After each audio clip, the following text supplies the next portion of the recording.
Empezamos. Hola, muy buenas. Muy buenas. Estamos hoy con José Manuel Aparicio y el autor de Bellum Cantabricum, una novela histórica de un tema sorprendente y nuevo, que se ha escrito muy poco sobre ello. José Manuel, empieza contándonos, ¿por qué Bellum Cantabricum? Bueno, en primer lugar, buenos días, Ramón, y encantado de estar aquí hablando para el grupo de novela histórica. ¿Por qué Bellum Cantabricum? ¿Por qué ese título?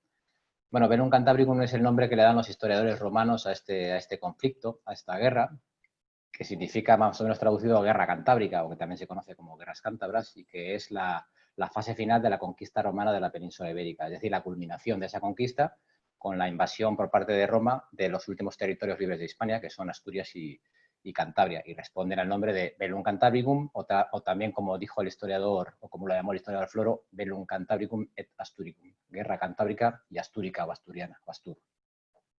No, realmente siempre va asociado cántabros y Astures. No hay una dicotomía. Cualquier Sí, referencia al cantábrico habla de ellos. sí. Pero realmente tu libro se centra en una parte concreta. Cuéntanos. Sí, principalmente la acción transcurre en Cantabria, casi toda la acción transcurre en Cantabria, pero hay una intervención importante de los astures, hay un contingente cántabro que se dirige desde Asturias a Cantabria, por ejemplo, para ayudar. Se narra también la toma de la ciudad Astur de Lancia, hay una escena en Noega, que podría corresponderse con el actual Gijón. Entonces, bueno, pues la trama discurre en Cantabria, pero se va tratando de manera paralela Asturias y también interviene en la causa cántabra. Por lo tanto, pues, bueno, un lector de Cantabria o un lector de Asturias, pues, en ambos casos se van a ver representados ahí, en su tierra. Yo a mí una de las cosas que más me sorprende es que en tu proceso de documentación, que ha tenido que ser muy extenso y que en la bibliografía final de la novela aparece, lo que más me llama la atención es, y siendo asturiano, conocedor Sí. bueno, de la historia de Asturias y de la historia del Reino de Asturias hasta el siglo XI, lo que no había oído es la cantidad de tribus que formaban parte de la zona, desde Asturias hasta Navarra. Sí. ¿Cómo obtuviste datos y cómo? Porque es un proceso arqueológico más que documental el que has tenido que realizar. Pues es que eso es lo que estudias al final. Libros de arqueólogos, estudios de arqueólogos, tesis de arqueólogos. En Asturias estaban, por ejemplo, los menciono en la novela, los zamacos, creo que se llaman, amacos, perdón, los toelas y otras tribus. Hay que pensar que Asturias, cuando hablamos de Asturias o de Cantabria, hablamos de un territorio global para entendernos, pero esos territorios estaban divididos a su vez en tribus o populus que se llamaban, ¿no? Además, populus que normalmente no tenían mucha relación unos con otros y solían luchar de manera dispersa en vez de luchar de manera unificada. Entonces, seguramente, aunque yo menciono unos poquitos pueblos de Asturias, habría infinidad de pueblos y a su vez esos pueblos, como los amacos o los zoelas, estarían subdivididos igualmente en otras tribus. Es decir, la población era muy dispersa y las tribus, bueno, había una cantidad ingente de ellas. Y no se mencionan todas, se mencionan solo unas poquitas en la novela. Pero tú te centras más en la parte oriental del Cantábrico, con respecto porque las guerras que duraron más de 10 años, desde el 29 Sí. a.C.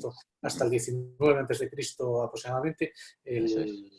eh, abarcaron absolutamente todo el Cantábrico, desde Gaélica, que era como se conocía a Galicia y Asturias, hasta los vascones y la zona de la frontera con los francos.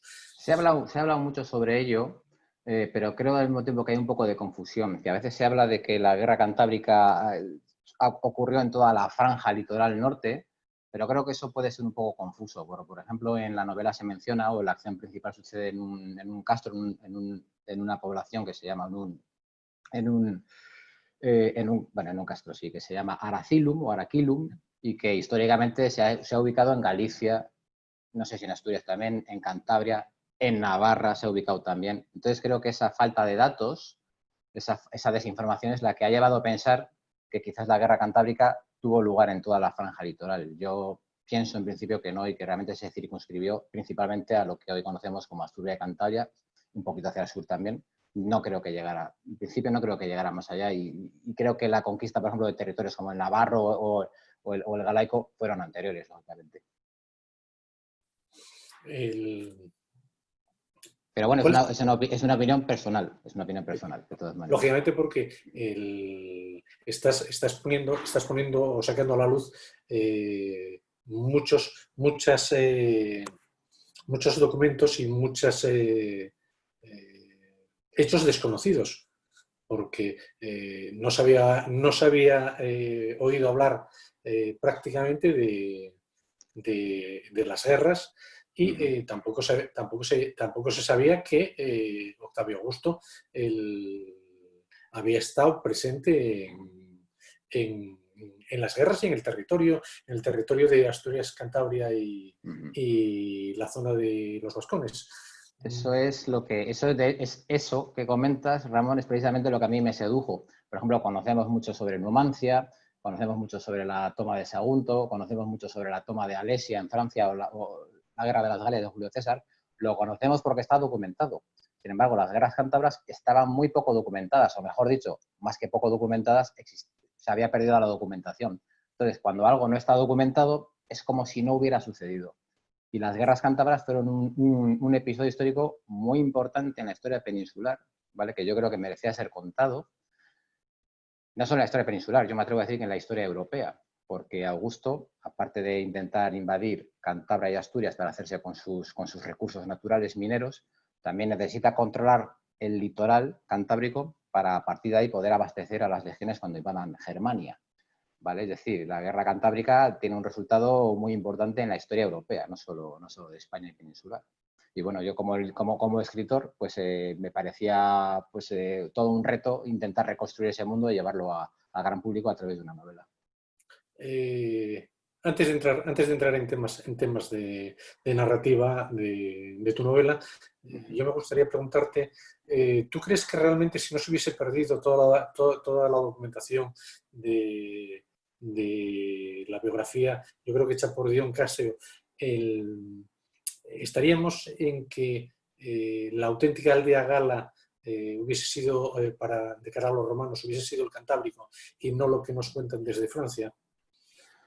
Pues puede que sí, porque vamos a tener en cuenta un dato muy interesante que a mí me gusta mucho compararlo, y es que los romanos tardan 10 años oficialmente en conquistar Cantabria y Asturias, del 29 al 19 a.C., como bien has dicho antes, Ramón.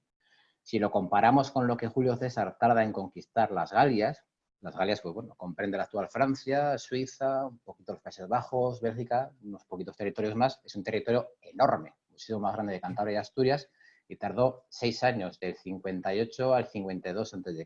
6 años para conquistar todo ese territorio, 10 años para conquistar un territorio mucho más pequeño como la Cantabria y la Asturias histórica. Bueno, un hecho potentísimo, realmente enorme, de una resistencia a ultranza de estos dos pueblos. Y sí, es posible que Cantabria y Asturias, si estuviera mejor documentado, pues fuera la aldea gala, efectivamente. Sí, eso es. José, ¿no piensas que Roma pretendió tuvo también sus motivaciones económicas y para someter a todos los pueblos del Cantábrico? Sí, al final Roma hacía política a través de la guerra y, bueno, los políticos lo que siempre buscan es la manera de financiar sus gobiernos, ¿no? Y si Cantabria y Asturias les proporcionaban recursos minerales y zonas en las que adquirir o cobrar nuevos tributos, pues lo lógico y natural es que no los dejaran permanecer como pueblos independientes y terminaran por someterlos. Formaba parte de la naturaleza romana, era solo una cuestión de tiempo. Al final todo consiste en conseguir dinero y la manera de conseguir dinero en la antigüedad y ahora también pues es la guerra, normalmente.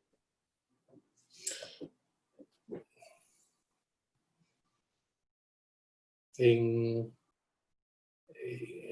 tu novela, para mí queda muy claro que los pueblos que habitan toda la cornisa cantábrica son independientes, pero se unen en defensa de su libertad.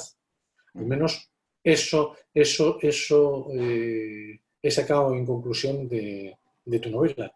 Ellos no consienten que nadie los domine y entonces luchan, pues incluso los historiadores romanos llegan a documentar de que cuando los crucifican siguen cantando los himnos de guerra y que posiblemente es el mayor quebradero de cabeza que se encontró hasta el momento Roma, para un sitio realmente pequeño. ¿Fue así? Bueno, así nos lo dicen las crónicas, lo poquito que ha llegado. También es verdad que, lógicamente, pues Roma va a intentar engrandecer de sus victorias, pues haciendo propaganda y engrandeciendo al enemigo. Pero sí parece, las fuentes arqueológicas sí parecen indicar que los cántabros, especialmente los cántabros, fueron un pueblo con un sentido atávico de la guerra, verdaderos talibanes, y aunque es posible que hubiera determinados valles de Cantabria, en este caso de Asturias, que pactaran con el invasor romano, creo que en líneas generales, y especialmente en Cantabria, decidieron no rendirse, hacer frente al invasor, pasase lo que pasase. Y esa épica, esa epopeya, esa resistencia a ultranza que ofrecen, es también el otro elemento, además de la falta de documentación, que me reta a mí a construir esta historia, porque tienes además un personaje individual, perdón, un personaje colectivo pequeñito como Cántabros Astures, enfrentándose a un personaje mucho más poderoso militar y políticamente como es Roma, ¿no? Y eso pues narrativamente da muchísimo juego para que el lector se ponga a favor de los pueblos indígenas. Está claro en tu novela, o al menos yo he sacado la conclusión de por qué a los cántabros se les llaman montañeses. Bueno, aquí me voy a estirar un poco en cuestiones lingüísticas, pero con la boca pequeña porque no estoy muy seguro. De hecho, cántabro, la palabra cántabro o cantábrico procede de la raíz cant. Ahora me puedo estar equivocando, lo siento sobre todo por los arqueólogos, historiadores que puedan ver esto, que realmente significa montañeso, que habitan las montañas. Entonces, bueno, pues ese término que ha llegado hasta hoy en día de montañeses en relación a los cántabros, pues tiene su origen en la palabra antigua, que es una mezcla seguramente de cómo llamaban los romanos a los cántabros, que eran cántabros, y también con algunas raíces célticas en la palabra. Pero bueno, me puedo estar equivocando, lo digo con la boca pequeña, ¿eh? Yo saco la conclusión de que, por lo que cuentas en la novela, de que Roma no gana hasta que, o no consigue la victoria, hasta que no es capaz de hacer bajar a los cántabros de las montañas. Las montañas no eran capaces por la forma de guerrear y por la forma de protegerse. Sin embargo, en el llano sí Roma tenía ventaja y los cántabros pierden toda la ventaja que tenían en el monte. Efectivamente, los cántabros, astures y otros pueblos residen en las alturas. Eso es mucho más difícil de doblegar para Roma. Entonces, una vez que consiguen someterlos, pues lo que les obligan es a bajar al llano, donde lógicamente pues van a ser mucho menos peligrosos y va a ser mucho más fácil someterlos si vuelve a haber revueltas, que de hecho las hubo. Aunque oficialmente la guerra termina en el 19 a.C., hay revueltas posteriores que llegan incluso, alguna revuelta ha llegado documentada incluso de época de Nerón. O sea, que eran pueblos muy efervescentes, muy revoltosos, y no fue nada fácil someterlos de manera definitiva. Sí, concretamente tú fíjate que es como dato anecdótico, en las guerras de la Dacia de Trajano hay una fuerza expedicionaria que no es militar, sino que son milicianos mercenarios asturianos que se llaman los Simacheri y que en alguna novela histórica famosa recoge el que estuvieron luchando los astures con sus ponis o con sus astrucones al lado de Trajano. Es decir, que volvieron a ser aliados de Roma. Hablemos para ir finalizando sobre tu narrativa. Opinión personal, tu libro me fue enganchando a medida que fue te lo fui leyendo. Es una narrativa muy sencilla, pero construís una historia en la cual los personajes, lógicamente, los históricos son históricos, pero el resto son muy creíbles. A mí me da que pensar que eso te ha tenido que costar mucho trabajo. Sí, pero sí cuesta trabajo, ¿no? Pero es la parte más divertida para mí. Yo no soy historiador y la parte que más me importa mucho la historia porque me apasiona y lógicamente me documento con detalle para las novelas, pero la parte que más me gusta y que más me emociona pues es la parte narrativa, la parte de ficción. Y creo que una novela tiene éxito, el éxito de una novela ha de ser especialmente literario, no histórico. Es una opinión personal como autor. Si tú tienes una novela muy bien documentada, muy rigurosa, pero es una novela que no emociona, que no conmueve, que los personajes no funcionan, que no tienen una psicología suficientemente creíble, para mí esa novela, por muy bien documentada que esté, por muy rigurosa que sea, esa novela ha fallado. Entonces yo lo que intento construir en mis novelas es una narrativa convincente, personajes creíbles, como digo, conmover, emocionar. Si yo consigo eso, si el público me dice, oye, me he emocionado con la historia y me he enganchado, yo me daré por satisfecho como autor. Si solo me dijeran, oye, es muy rigurosa históricamente, pero vaya peñazo, pues creo que habría fracasado en mi intento como escritor. A partir de ahí, pues cada lector y cada escritor debe acercarse o enfocar la novela como considere oportuno. Pero yo como lector puedo decirte que la novela es emocionante. La novela tiene su intriga, la novela sigues leyendo porque quieres saber qué ocurre y tiene un final fantástico. Es un final, en mi opinión, soberbio porque al final es una novela en la cual el heroísmo y la valentía está por encima de todo. Y bueno, hombre, Bueno, no soy muy objetivo porque es lo que tiene ser asturiano, sí, hablando de términos históricos que atañen a tu tierra. sí, Pero sí. la verdad es que el final de tu novela es espectacular. Me alegro mucho. Y el final de una novela es como un café en un menú. Si falla el café, si el café es malo, te deja más sabor de boca, aunque el resto del menú haya estado bien. Entonces, como escritores debemos ser cuidadosos con toda la estructura, con toda la narración, pero especialmente cuidadosos con el final para que cuando el lector cierre el libro, pues se quede con esa cara como de satisfacción y de pena también si se acaba la novela. Ese debe de ser el reto. El reto debe de ser, como he dicho antes, crear emoción y que tú, por ejemplo, como lector me digas, oye, pues me ha parecido un final soberbio en este caso. Yo te lo agradezco. Y que te dejes ese sabor de boca y cierres el libro y durante al menos unos días te acuerdes de él. A eso creo que hemos de aspirar como autores y al menos es a lo que aspiro yo o intento. Eh, Te puedo decir también que, mira, a mí nunca me llamaron la atención las portadas. Es una cosa que no tenía mayor importancia, pero últimamente sí me estoy fijando en ellas y la portada es soberbia. Es que Sí, te mojas. El sí. orvallo, el sirimiri, que cae en la portada, es que de verdad que pasas frío mirando esa portada.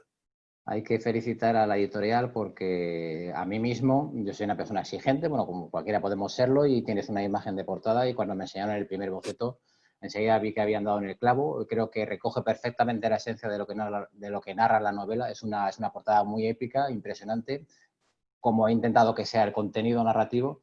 Pienso que, vamos, chapó por la editorial que ha dado en el clavo y la gente en general opina lo mismo de la portada.